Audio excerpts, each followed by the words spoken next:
আজকে আমার মেয়ের জন্মদিন। তোমরা সবাই ওরে আশীর্বাদ কইরো যেন সুস্থ থাকে, ভালো থাকে সব সময়। নমস্কার সবাইকে, আশা করি সবাই খুব ভালো আছো। শহরের না গ্রামের আমার লাইফের ছোট ছোট কাজগুলোই আজকে তোমাদের সাথে শেয়ার করতে আইছি। তো চলো সবাই দেখতে থাকো। তো চলো কাজ করতে করতে আমি আমার কিছু মনের কথা তোমরা লগে শেয়ার করি, কারণ মনের কথাগুলা তোমরা লগে শেয়ার করতেই আমার ভালো লাগে। আমার মনটা অনেকটাই হালকা হয়ে যায়। তো আমি না ছোট থেকেই মায়েরে দেখতাম, মা সব সময় সংসারের কাজ, দৌড়ঝাঁপ, অন্যের লেগা চিন্তা করা, সংসারের সব কিছু দায় দায়িত্ব মেনটেন করে চলা, সব শেষে নিজের লেগেই কোনো টাইম নেই, নিজের সুখের কথা চিন্তা করার সময় নেই। তো এই জিনিসটা না আমার ভালো লাগতো না।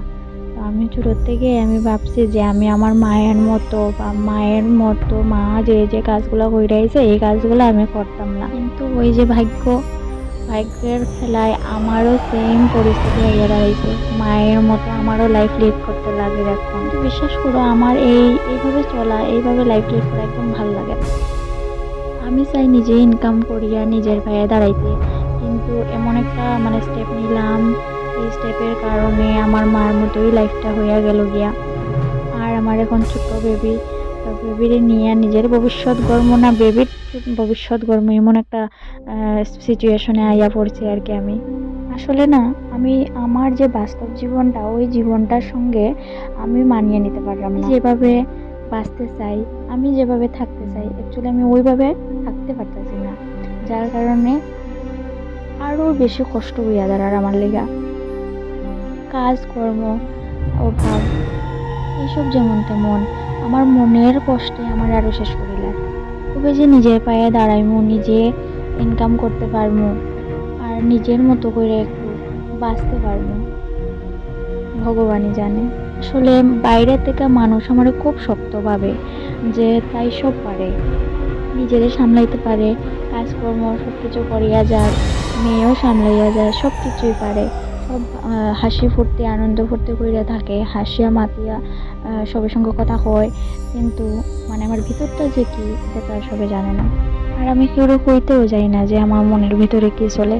কিন্তু এই প্ল্যাটফর্মের মধ্যে করলে পরে আমি দেখলাম যে আমারও নিয়ে পোল করার মতো কেউ নাই, আর আমার মনটাও হালকা হইলো।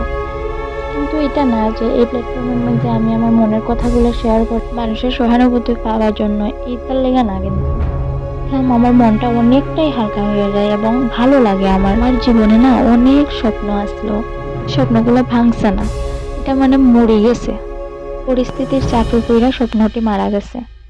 এখন শুধু জীবনের লড়াই আর লড়াই, বাস্তব জীবনের সঙ্গে লড়াই, কাজের সঙ্গে লড়াই, অভাবের সঙ্গে লড়াই, শুধু লড়াই করেই যাইতেছে। এই লড়াইয়ের মধ্যেই কিন্তু আমার স্বপ্নগুলা চাপা পড়ে গেছে। আর আমার জীবনের সবচেয়ে বেশি কষ্টের জিনিস হইল যে আমি যারা আপন ভাবি তারাই কিন্তু আমার থেকে দূরে সরে যায়। এবং এটা আজকে থেকে না, এটা আমি ছোটবেলার থেকেই আমি দেখছিলাম, মন থেকে মনের একদম অন্তর থেকে যারে আমি ভালো পাইছি, আঁকড়াইয়া ধরতে চাইছি, তারাই কিন্তু আমার থেকে অনেক অনেক দূরে চলে গেছে একটা সময়। আর গেছে এমন ভাবে গেছে, আর ফিরে আসার কোনো নাম গন্ধ নাই, বা আমারও মনে চায় না। কি আর কইমু তোমরা আমার কষ্টের কথা। আমি নিজেও এখন ক্লান্ত, এইগুলা সহ্য করতে করতে শুয়ে গেছে। সব থেকে বড় কষ্ট কি জানো, যে কষ্টগুলা কেউ কোয়া যায় না, আর যদি কও তো মানুষে হালকা ভাববা নেই তোমারে, আর যদি না কও তাহলে নিজের মনটাই ভারী হয়ে যায়। আর সব থেকে কষ্ট তখন লাগে যখন সবকিছু কইয়াও যখন মনটা হালকা না হয়। আমি না বাচ্চা আছি, কিন্তু সবসময় বাঁচতে পারি না, আমি খুব ক্লান্ত। তুমি জানো আমি কাঁদতে পারি না, এটা লেগে আমি ক্লান্ত। যদি কাঁদতে পারতাম তাহলে হয়তো মনের দুঃখটা কিছু কান্না হইলে হইলেও শেষ হইতে পারত। কিন্তু ওখানে এমন একটা সময় আইছে, বা এমন একটা এটা ফেস করতে করতে এমন একটা হইয়া গেছি যে কান্নাটাও এখন আর আইয়ে না, তাই মনটাও হালকা হয় না। আজকে জানো তোমরা আমার মেয়ের জন্মদিন, আর আমার মনটাই খারাপ, মনে শান্তি নাই, দেহে শান্তি নাই, কেন জানি না আজকে মনটা অতিরিক্ত খারাপ হয়ে রয়েছে। কেন কি আমি জানি না, এটা সাধারণ নাকি অসাধারণ ব্যাপার, কিন্তু আমার কাছে খুব বড় ব্যাপার যে আমি চাই আমার মেয়ের আমি নিজে কিছু কিনিয়া দিতে আর কি। কিন্তু দেখো আজকে আমার সেই ক্ষমতাটা নাই। সকালে ঘুমের থেকে উঠতেই ভাবছি আমি আমার মেয়েরে কি দিতে পারি, কি খাওয়াইতে পারি, কিন্তু কিছু পাইলাম না।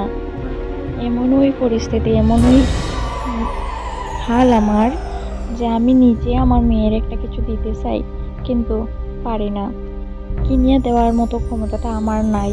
আর ভগবান এখন পর্যন্ত আমার ইচ্ছা দিতেছে না। তবে তার পাপাই হয়েছে, মানে সন্ধ্যার পরে একটা ছোট্ট কইরা বার্থডে পার্টির আয়োজন করবো আর কি, তাই বান্ধবী বন্ধু যারা আছে, তার সমবয়সী যারা আছে তারা নিয়ে। যদিও অন্যান্য বছর মন্দিরে মাতৃ সম্মেলন দিয়েই তাই বার্থডেটা পালন করি, কিন্তু সবসময়ও তেমন জাঁকজমক করে করা হয় না। আহ, আমার বিশ্বাস যে ঠাকুরের কাছেই ভোগ দিয়া বা ঠাকুরের এখানে তাই নামে নাম সংকীর্তন করলে আমার মনে হয় বেশি বেটার, বেশি মঙ্গল। কিন্তু এবার আর হইয়া উঠছে না মাতৃ সম্মেলনটা, তবে কয়েকদিন পরে নিশ্চয়ই দেওয়া হইব। তো আজকের লেগে এতটুকুই। সবাই অসংখ্য ধন্যবাদ আমার এই ভিডিওটা দেখার লেগা।